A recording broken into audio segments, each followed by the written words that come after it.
Welcome, guys, to today's session. This is about skills to utilize to open up your middle splits, so transverse splits, to open up your hips, to allow you to go into space. This practice could be done 1 to 4 times a week. Make sure that you allow space and recovery. You will potentially be sore, and recovery is important in growth as well. If we continue to stick to what we are doing and don't allow for recovery, then we can also do damage, get hurt, or our body becomes tighter as well. Often rest is just as important as doing the process of it. So 4 times maximum. Work in building mind-muscle connection, work in thinking about creating better postures, utilizing your core to be up tall, your shoulders down, pulling in your Mula Bandha, creating nice, strong awareness in your hips with growing flexibility and strength. You need the two in combination. So for example, here, I'm utilizing my core to lift me up tall, pushing my shoulders through to open up my chest. The same in this position, you can see it from the side, a nice straight back, belly button to spine, head in neutral position, shoulders down. I'm making sure my knees are not over my ankles or feet at the end of the toes, I should say. I'm also making sure that my knees are tracking out by utilizing my arms on the inside. Here I'm doing protraction, retraction to get into the internal groin area. So you're not bringing your knees in and out. In fact, you're protracting and retracting the spine to bring your hips down. So in every movement, you're going to have to make sure your core is activated. Make sure you're feeling the movement, not trying to get deeper, but actually trying to feel the movement.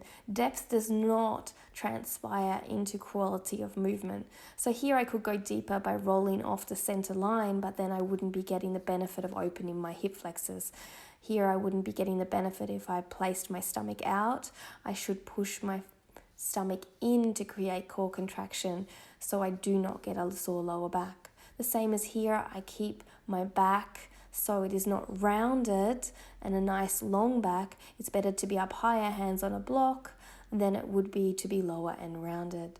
So as you move through each posture, take your time. The great thing is that you can pause the video and you can do as many seconds or rounds as you like by listening to your body.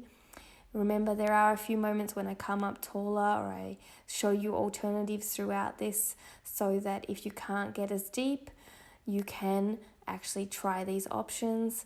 Remember to take it to where your body is. It's not where my body goes or where someone else's. We are all on this journey. And I remember when I was coming to these side lunges and I could not get down on the floor, I had to place my hands on a block. So one step at a time. Don't judge yourself by someone's chapter 20 to your chapter 1. Remember that if you want to see your result, you have to look at what you're committed to. If you are not committed to things that you're expecting results, then obviously you're not going to have them. And this is a great opportunity to bring habit and awareness and look at your excuses and regrets so that you can work to create your goals rather than create more excuses and regrets. So I'm going to leave you. You can watch this video first, or you can simply follow along, press pause when you want to stay longer in position. Enjoy, and don't forget to click the bell to get more notifications when videos come. Also, there's a list below in the introduction of the video of places you can get more information of activewear or podcasts or where I train other places if you are interested. And you can subscribe. Another option would be that remember that there's a zillion different amazing souls here on YouTube. So when one doesn't resonate, we can always go to another. And I have had the likes of so many wonderful souls that I've utilized for different skills. Not everyone suits everybody, but we can learn something from everyone. I wish you an amazing day full of magic. And remember, we only create our dreams by working for them. Nothing's ever easy for anyone. The problem is with social media, we see an instant gratification with the results, and we don't see the work behind the position. We don't see the everyday activities of washing or changing the clothes. So remember that as you journey through, this is just a small component of one person's life, and that we are all humaning. So that means challenges, struggles, beauty, joy, and hard work in the process. Namaste.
Thank you again for joining me, and don't forget to come and join me by subscribing or ringing the bell. If you have any questions or wishing to learn something, write in the comments below. I'm happy to help in any way, or try and help at least, or refer you to a place that can